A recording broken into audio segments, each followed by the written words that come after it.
Welcome back to the Spill Session, the podcast where silence breaks, truth spills, and healing begins. Today, we're going deeper into the core of narcissistic abuse. We're unpacking behaviors and the cycles. These are the things that make this type of abuse so confusing, so painful, and so common. If you've ever felt like you were drowning in mixed signals, stuck in a cycle of highs and lows, or questioning your own sanity, then this episode is for you.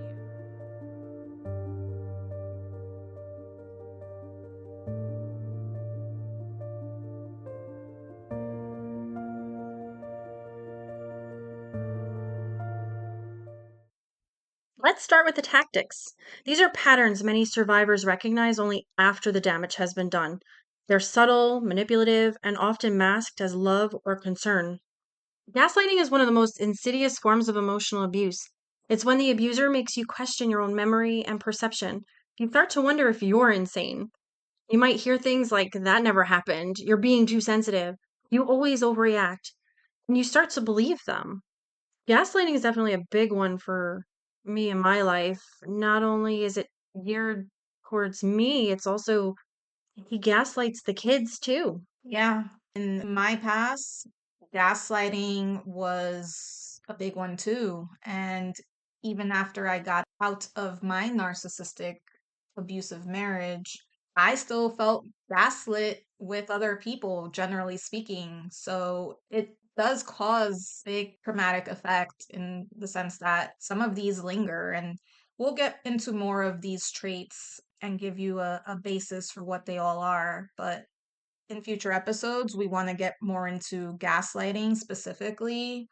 And Katie, I'm sure like you have a ton of stories or a ton of examples that you can think of Oh, yes. as it pertains to even projection, which is that on our list or not today? Not today, but But we will get into projection too in the future. yeah. And with gaslighting it really does leave lingering effects. It's makes you question your own decisions. It makes you question everything you do almost. Love bombing. This is how many of these relationships begin. The narcissist overwhelms you with affection, grand gestures, constant texting or phone calls, maybe even gifts or praise. You feel chosen and special. But the catch? It's not about love, it's about control. And once you're emotionally invested, the switch flips. In this particular relationship, I had almost the opposite of love bombing. And my confusion comes in, how can you tell the difference between when you're being love bombed or when someone genuinely wants to show you they love you? But we can get into those differences another time. I know, Rosie, you have definite experience with love bombing. Oh, yeah. I think it is hard to see that in the very beginning. And I don't want to tell you out there to be anxious or wary of everyone that shows you grand gestures because that's not the case here. There are people that genuinely love to give gifts or love to praise you. So those are just love languages for people, words of affirmation and gift giving. And a lot of people are receptive to both. But when it becomes an issue, and I don't think you can really tell immediately until it's too late, and we've already discussed that in past episodes, but I think just understanding an 80-20 rule and consistency from your partner is key here. Love bombing entails part of a pattern that we will get into later in this episode. But I think next on our list, breadcrumbing is one I experienced even more in my marriage. Breadcrumbing is a form of emotional manipulation where the narcissist gives you just enough, a random compliment or a brief reply to keep you hooked. They never fully show up, but they never fully leave. It keeps you chasing, hoping, and emotionally invested in a connection that's never truly real or reciprocal.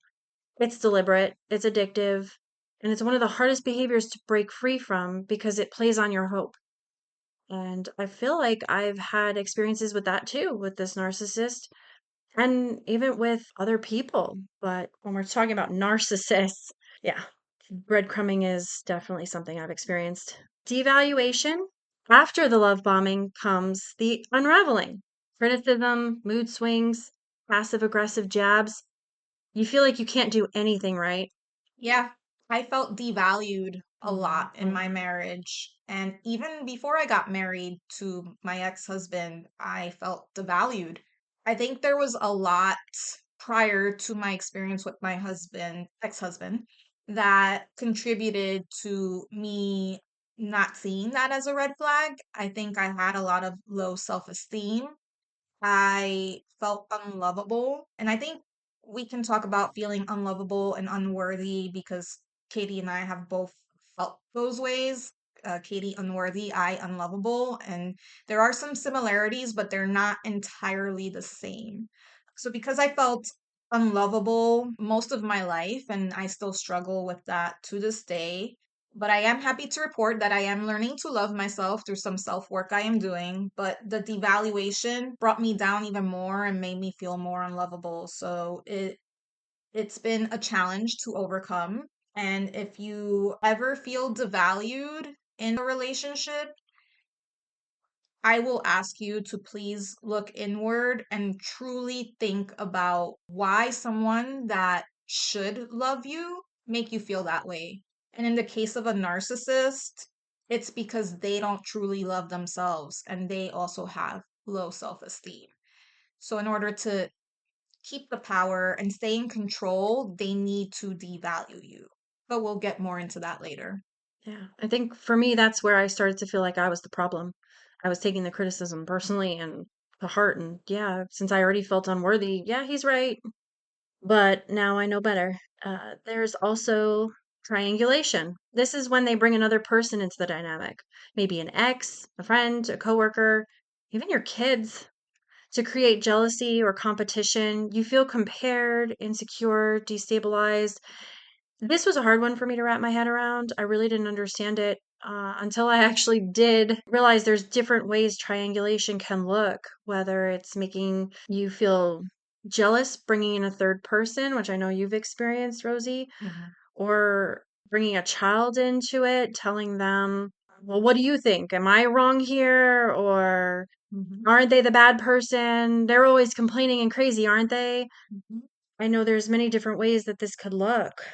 Definitely. When I was dating my ex-husband, within the first 2 years, there was always some form of conversation we had where an ex was brought up. And it wasn't the same ex.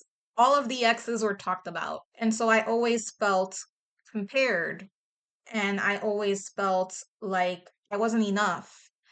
And throughout the whole relationship and later marriage, I didn't necessarily feel compared to an ex anymore, but I always felt like I was not enough for him because in the back of my mind in my subconscious, I always look back to all of the times I was compared. And when I wasn't compared, it became a competition. And that competition was directly with him. I was literally competing with my husband at the time. So it wasn't necessarily triangulation with him, it was the competition. So triangulation turned to competition, which is a whole nother can of worms. Yeah, I had a very different issue with triangulation, which really is what taught me to wrap my head around it recently, where the kids were used to interrupt my time with some friends, and it didn't turn out the way that my narc thought it would. And he actually got angry and had a temper tantrum because I didn't react the way he wanted me to react to it. But he used the kids to get to me to get me to react and I didn't. And I realized that that's actually kind of a form of triangulation too, in a sense. Yeah, using another person to be on their side, and when it blows up in their face or doesn't go as expected, then the anger comes out. Silent treatment and stonewalling. When you set a boundary or express your needs, they shut down. They ignore you, withhold affection, attention, or even basic communication as a way to punish and control you. And you try to do everything to regain their attention. And this is where you might start to feel, or at least in my experience, I've started to feel that's where I was the monster. I would react to that. Don't ignore me. And I don't want to say I would go into a rage, but it definitely probably appeared like I was going crazy.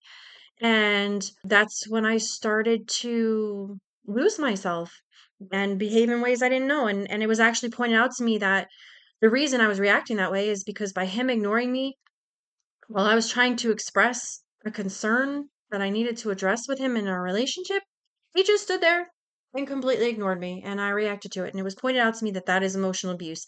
It is stonewalling. Yes.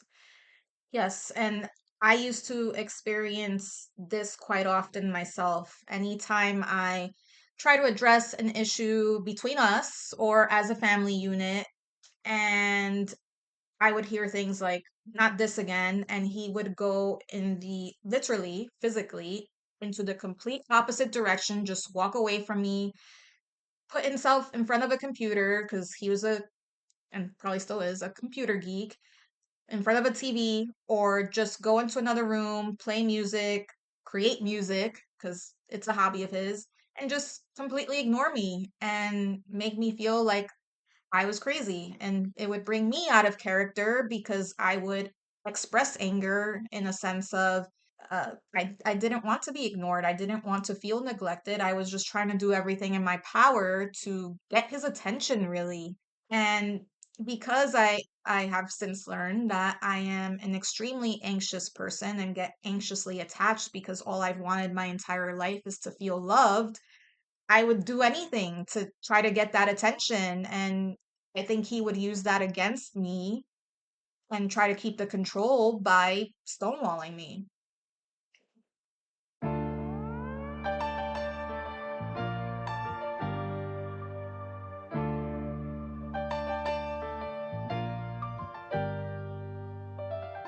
Now let's talk about the pattern that keeps victims stuck.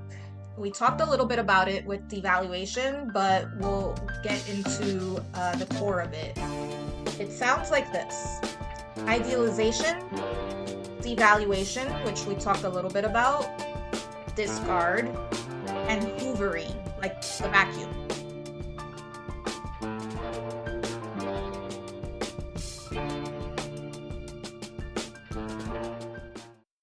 In the idealization phase, you're everything to them.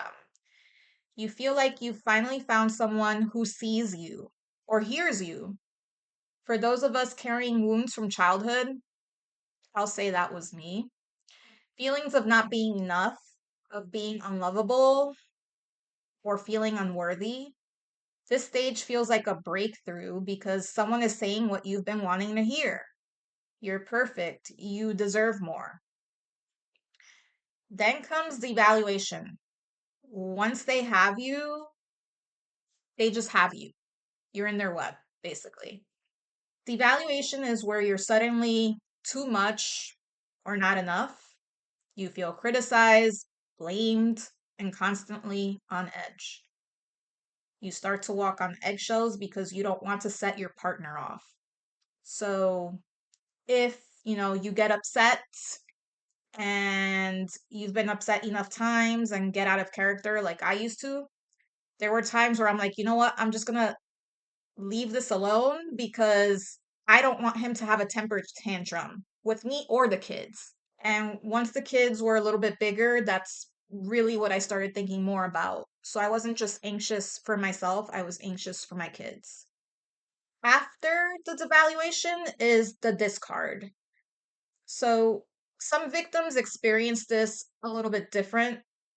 The discard could just be stonewalling, or the discard could be just your narc going off and cheating on you and coming back whenever they feel like it. So they cut you off emotionally and or physically, leaving you in shock. So you don't even know why this is happening. And you're stuck trying to figure out what you did wrong. And just when you start to gain the clarity of what's going on, so you're realizing that you're going through this emotional abuse. So whether it's you understanding that something's off or someone points it out to you, like Katie mentioned that someone told her she was being emotionally abused, or various people told her this, then that's when hoovering, like the vacuum, starts happening. They pull you right back in with apologies, promises, some nostalgia, maybe, some of those breadcrumbs they threw out at you. start coming back into play. And sometimes, or a lot of times, depending on how long you're in the relationship with this person, it works. So it just becomes a cycle and it rinses and repeats. Going through that now. I'm finally realizing now what's happening, and he senses I'm pulling away, and so now we're love bombing on a pretty big scale. And the breadcrumbing, which I had no idea it was breadcrumbing. Even now that I know all that I know, I still didn't know there was breadcrumbing until that was also pointed out to me. Yeah, it's an endless cycle unless you break free from it or unless they physically discard you. So I never experienced a physical discard from my narcissist. I was the one that left him. But there are people that, get left by their narcissist because they find new supply, or they feel it's okay to cheat because they're not getting what they want out of you. But they come back at the end of the day because they know that you're a sure thing in form of supply. It's very sick. I don't know how else to describe it, but Mhm. it's an endless cycle that just leaves you clueless, anxious. You don't, in the future, once you're sort of, not sort of, but once you're out of it, it still leaves you shocked. And feeling like maybe you did something wrong where you were, again, were the bad guy. Or bad girl, Mhm. bad person. Yeah, bad person. You were the bad guy, or yeah. And it is cycle repeat until you actually know what's going on. Like right now, I know what's going on, so I can kind of step back and not fall for it again, and I can break the cycle that way. But it'll still mess you up because then you second guess every one of your decisions to stay or go. Yes. And in a later episode, we'll also talk about if you have kids with a narcissist, what that's like too. And that's a completely different cycle altogether.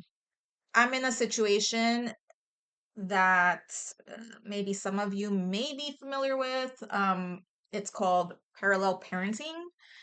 In my experience, and I think in most experiences with narcissists, when you have children with them, there's absolutely no way to amicably co-parent. It wasn't possible during the marriage, and it's very difficult even after the fact because you have the breakup of the marriage happening all while you're trying to do what's best for the children too. So I won't get too detailed about that because we have a full episode planned for that, but the whole point is to say that there is always a cycle as long as the narcissist is in your life.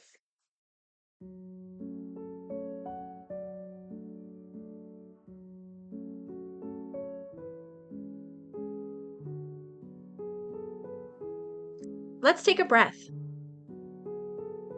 This next part gets even deeper. For many survivors, this cycle feels familiar, and that's not by coincidence. Our upbringing shapes our emotional responses. If you grew up in a home where love was conditional, where boundaries weren't respected, or where emotional needs were neglected, narcissistic dynamics can feel normal, maybe even comfortable for some, like a safe space. You know it. It's a known thing. This is how generational trauma keeps repeating. We don't always choose familiar because it's good. We choose it because it's what we know.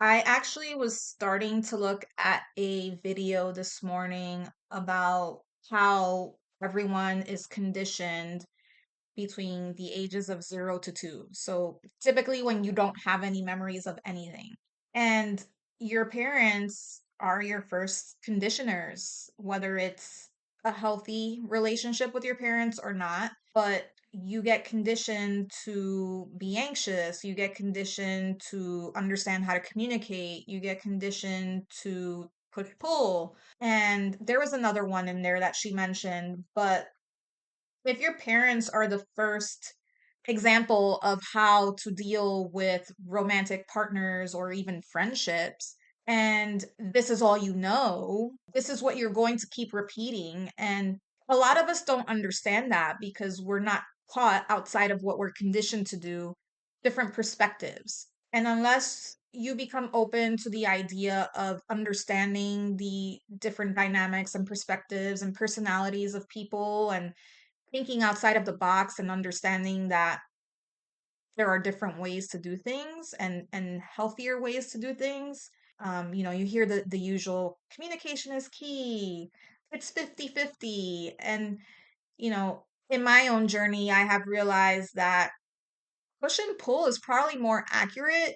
It sounds unhealthy, but most dynamics are like that where you mirror each other, right? It's not necessarily healthy, but as long as you, and Katie, you mentioned this, complement each other in some senses. So like as friends, I think we do a good job of complementing each other. There are times where I'm down and there's times where she's down and we try to bring each other back up, even if both of us are down at the same time. It's really interesting. And romantic relationships are the same. You have to be there for the other person and also have some sort of reciprocation where you feel like you're getting something out of it too. It is transactional in a sense. But it's also balance in a sense, like puzzle Yes. pieces coming together. Yes. And as long as you feel positive and good about, this other person and you're not walking on eggshells. I've experienced both types of relationships where to me one felt healthier than the other. And I will say it's not ever going to be perfect. There's no such thing as a fairy tale. And I think, when I was younger, I always wished for that fairy tale, and because I used to watch a lot of Disney movies It's what we like were raised on, yeah. This is how it's supposed like to look. most millennials did, and I wanted that, Disney princess fairy tale, but real life is not that at all. So I've had to learn what it's all about on my own. And, I'm 42 now. I don't care about sharing my age. 42 now, and I still feel like, the things I'm learning now, I should have learned potentially when I was like 14 or 15. Mhm. But never too late to learn. Yeah. You have your whole life to do this. And note that it's not you, because this is something I still think this, to be quite honest. Sometimes I think I'm the problem when it comes to communication and relationships. And, I'm not perfect. I accept that I'm not perfect and no one is. But as long as you take accountability for what you can do better and try to be better and grow, I think that's key. Self-reflection. Yes. We do a lot of self-reflection. So do I. I mean, that's what we do now. And I think we're taking accountability. We do self-reflection, try to figure out ways we can improve. And from my upbringing, I took with it unworthiness and you stay. You stay in the relationships and you find ways to make it work. So, but I feel like it's the unworthiness that kept me in this situation with a narcissist for so long and even may have gotten me into the relationship with him. It's what I felt I deserved. I feel that with the unlovable sense. I used to hear a lot of criticisms, and in the next thing we're going to talk about, this plays into exactly what you're talking about with gender roles and societal expectations. Yeah. But upbringing also played that for me because as a girl and being the only girl in my family, I was expected to learn how to cook and clean and take care of the household. And I'm reading one of Dr. Romani's other books, and in it, I learned what role I played growing up. So although I don't feel like my parents were narcissists, I see some patterns in society and culture that contributed to what brought me to the narcissist in the first place. Hmm. I am extremely hyper independent, which is not a great thing because it's hard for me to trust people. But without going too deep into that, because I do want to stay on topic with the basics of narcissistic abuse, a lot of my upbringing did contribute to uh, what led me to this person. So, layering in gender roles and societal expectations, as I was saying Hmm. before, women are often conditioned to be accommodating, nurturing, forgiving. even at the cost of their well-being. So in my case, I was a people pleaser. I always tried to please and be accommodating to my parents. So even something as simple as grades, if I was an average student, which down the road I became more of an average student instead of one that excelled, because I think I just accepted that it was never going to be enough and I was never going to be enough, and sometimes I needed a break just from trying too hard, because it was fucking with my emotional and mental well-being. And even then, I just felt criticized because, whether it was a B or a D, I still heard the same things. Meanwhile, men are told to suppress emotions, avoid vulnerability, and quote unquote be strong, which can mask abuse or even feed into it. So, for the men that are listening to this podcast, we hear you too, and you're not alone. Although Katie and I are not men or identify as men, we understand the societal pressures that you have. Even if you do a Google search for abuse, you find a lot of resources for women and not enough for men. Mhm. And the one case that always sticks out to me when it comes to narcissistic abuse and relationships is always the Johnny Depp versus Amber Heard situation. And everyone has an opinion on that. But my opinion, if you ask me, I mean, he didn't, a lot of things we saw that were presented, I mean, they weren't great. But I relate to the things I saw him do because I was brought out of character like Mhm. that in my marriage as well. Reactive. Reactive abuse, which we can do an episode on reactive abuse too, and it will probably be quite heavy. But yes, men, you're not alone. We hear you too, and we also want to give you a voice.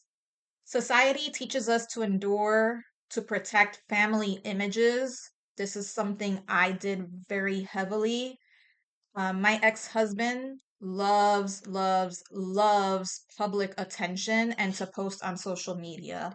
And I protected the image of our family in that sense. All people saw was that we were the perfect family, but we were far from it. We kept private matters behind closed doors, and essentially this sends out a message to victims and to other people.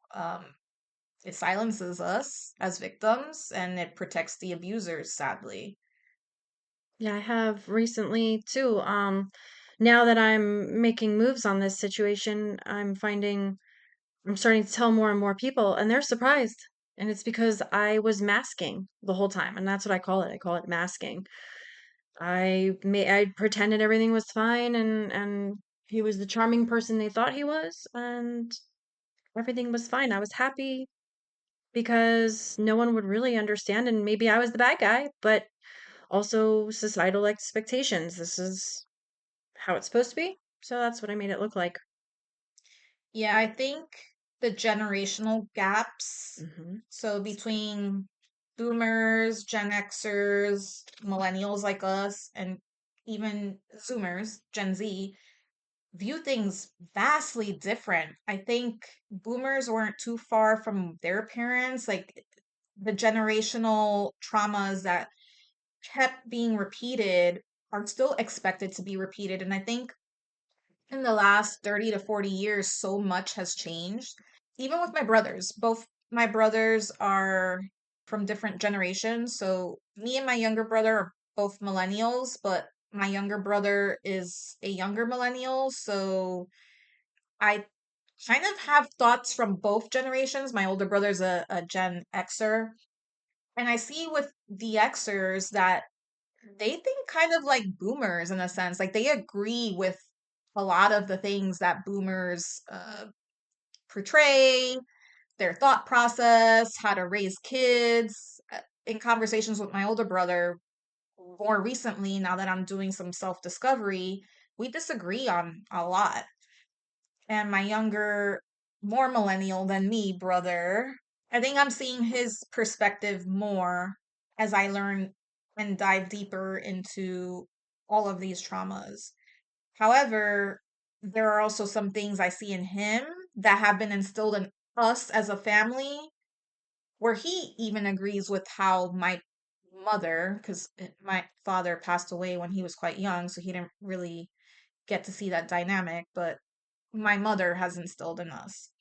So it's all interesting as to the generational gaps, the societal expectations, gender roles, how that all plays a role and shapes us and leads us down these paths. And one of the things I wish I would have had was more clarity in my youth. I was always a curious person, still am, and I wasn't allowed to explore that nor question why things were done a certain way. And learning late in life how things should be, I mean, again, it's never too late, but the earlier you put voice to what you've gone through, the earlier you understand how your upbringing affects you and shapes your choices, the more likely you are to avoid situations like this. And I'm not saying that you're wrong for falling into these traps. Like you don't have the tools you need to not go down that road. But if there's anything you can change, change first starts with you. And then if you have children, and this is something I'm trying to practice myself too, be transparent with them. Show them what true love should feel like, what it should be, and just set an example. Because, now that I think about it, I never got that example as a kid. And so I've had to learn it on my own. And now I try to, particularly with my daughter who's a teenager, I try to tell her what she should look for, but also understand that she will make mistakes. And in her mistakes, I don't want her to feel afraid to approach me and get guidance if she's open to it. Sometimes your kids just want to be heard, and that's okay too.